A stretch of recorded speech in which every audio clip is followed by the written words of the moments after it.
இது உங்கள் தமிழ் கிரேக். இப்போ நம்ம பார்க்க போகிறது ரோஸ் மில்க். கடையில் வாங்கி குடிக்கிறோம்ல, அதை நம்ம வீட்டிலே செஞ்சுக்கலாங்க. பார்த்தா ரோஸ் எல்லா வீட்டுகளுக்கு முன்னாடி வச்சுருக்குறாங்களே, பன்னீர் ரோஸ் தான் எல்லார் வீட்லேயும் இருக்குதுங்க. எல்லோரும் வாங்கி தொட்டியில் வச்சுக்கிறாங்க. இருக்கிறவங்க வீட்டில் எல்லாருமே செய்யலாம். இல்லாதவங்க கூட கிடைச்சனா நீங்கள் வாங்கி செய்யுங்க. நம்ம கடையில் வாங்கி சாப்பிட்றதோட நம்ம செஞ்சு சாப்பிட்டா நமக்கு கூட கொஞ்சம் ஆரோக்கியம். சரி, வாங்க பார்க்கலாங்க. வாருங்க, நம்ம வீட்டில் வந்துச்சுங்க. நம்ம மாடி தோட்டில் வந்த பூ தான். பாருங்கள் எப்படி இருக்குது பாருங்க, அழகழகாக இருக்குது பாருங்க. இது பாருங்க, எனக்கு மனசே இல்லைங்க, அழகாக இருக்குது. எனக்கு இது பிச்சு செய்கிறதுக்கு மனசு இல்லை தான், மனசே கேட்கல அதை பார்க்க. அப்புறம் என்ன பண்ணுறது, நமக்கு வாங்கி குடிக்கிறோம், நல்லா இருக்குன்னு குடிக்கிறோம்ல, இதில் தானே பண்ணுறாங்க. சரி நம்ம செய்யலாம் அப்படின்னு. இப்போ அங்கே எவ்வளோ பூ வந்துருக்குது பாருங்க, இவ்வளோ பூ வந்துச்சு. சரி நம்ம பண்ணிடலாம் பாருங்க. இதை நம்ம எடுத்து போட்டு கழுவிக்கலாங்க. தண்ணியில் பிச்சு போட்டு கழுவிக்கலாம். இந்த அளவு தான் போதும், நிறையா போட வேண்டாம், கொஞ்சம் போட்டால் போதும். ஏன்னா இந்த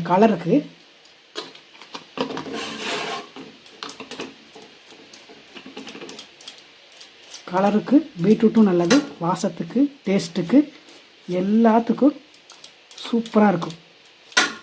ஏன்னா பீட்ரூட் நம்ம எல்லார்கிட்ட இருக்கிறது தானே.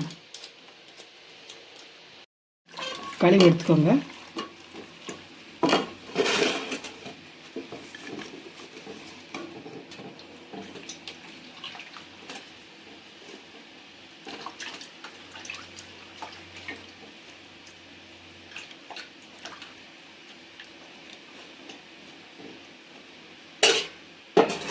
வாரத்தில் இருக்கட்டும். இந்த அளவு தான் மக்களே.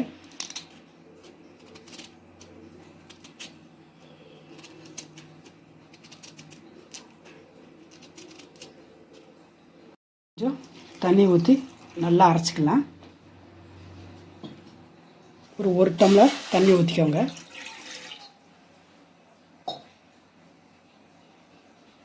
பாருங்க, இந்த மாதிரி ஸ்பூனு,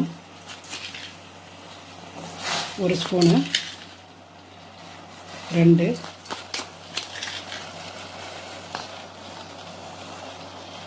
3 ஸ்பூனுங்க. இந்த மாதிரி ஸ்பூனு பார்த்துக்கோங்க. உங்கள் வீட்டில் எந்த சைஸில், இந்த அளவில் எந்த ஸ்பூன் இருந்தாலும் எடுத்துக்கோங்க. 3 ஸ்பூன் நான் எடுத்துருக்கிறேன் இந்த அளவு பூவுக்கு.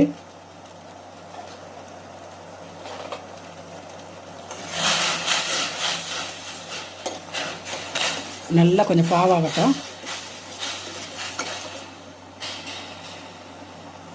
நல்லா பாவாகட்டுங்க. கொஞ்சம் ஏலக்காய் போட்டுக்கோங்க. நான் ஒரு 3 ஏலக்காய் நல்லா தட்டி எடுத்து போடுறேன். உங்கள்கிட்ட பொடியாக இருந்தாலும் கூட போட்டுக்கோங்க.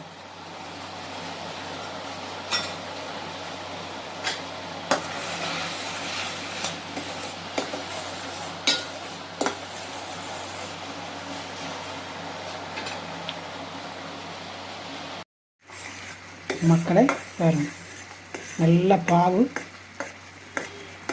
நல்லா சுண்டிடணும்.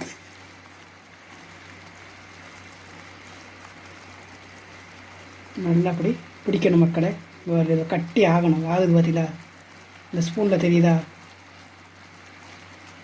சரி, பாவு நல்லா ரெடி ஆயிடுச்சு. இப்போ இதை ஊற்றிக்கலாம், அரைச்சதை ஊற்றிக்கலாம்.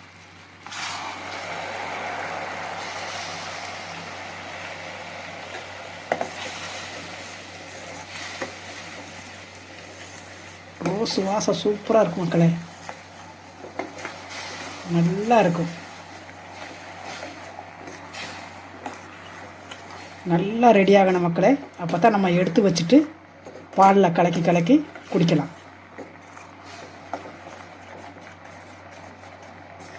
நமக்கு நல்லா வற்றி நமக்கு கரெக்டாகணும். அப்போ தான் நமக்கு அந்த ஜாமு சூப்பராக எடுத்து வச்சு சாப்பிட்டுக்கலாம்.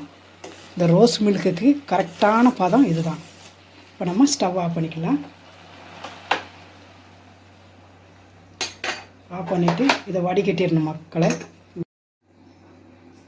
இது நம்ம வேஸ்ட் இல்லை மக்களே, ஜாம் மாதிரி சாப்பிட்டுக்கலாம்.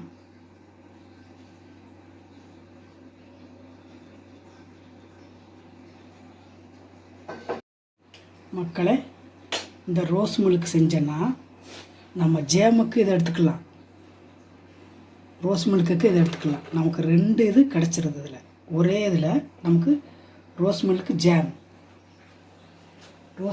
ஜாம் நமக்கு ஒரே டிஷ்ஷில் 2 கிடச்சிருது மக்களே. இந்த ஜாமு அவ்வளோ டேஸ்ட்டாக இருக்குது. அந்த எசன்ஸ் வந்து பாலில் ஊற்றி குடிச்சேன்னா அவ்வளோ டேஸ்ட்டாக இருக்குது. அதனால தான் நான் மக்களுக்கு இந்த வீடியோ கொடுக்கணுங்கிறக்காண்டி தான். ஊற்றிக்கோங்க. எப்படி வருது பாருங்க மக்களே, பாருங்க எப்படி வருது பாருங்க, தெரியுதா? போதும் மக்களே, இதுக்கு 2 ஸ்பூன் ஊற்றினாலே போதும், கொஞ்சமாக ஊற்றினாலே போதும் மக்களே. எப்படி இருக்கு பாருங்க.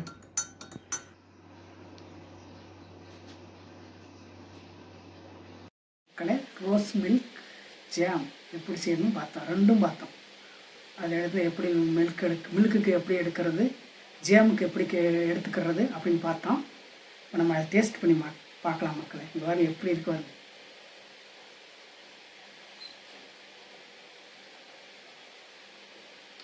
நல்லா இருக்குது மக்களே, சூப்பராக இருக்குது.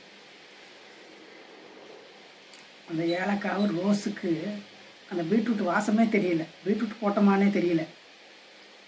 அந்த ரோஸுக்கும் இந்த ஜாமு இதுக்கு மில்க்குக்கு செஞ்சதுக்கு சூப்பராக இருக்குது மக்களே.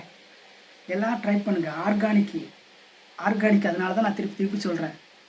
நம்ம வீட்டில் நம்மளே ரெடி பண்ணி நம்மளே குடிச்சுக்கிறது. எல்லாம் ட்ரை பண்ணுங்கள். ரோஸ் மில்க் ஜாம் செய்கிறது எப்படின்னு பார்த்தோம். நன்றி. நம்ம சேனலை மறக்காதீங்க. தமிழ் கிரீக் நம்ம சேனலுக்கு சப்போர்ட் பண்ணுங்கள். அடுத்து இன்னொரு புது வீடியோவில் சந்திக்கலாம்.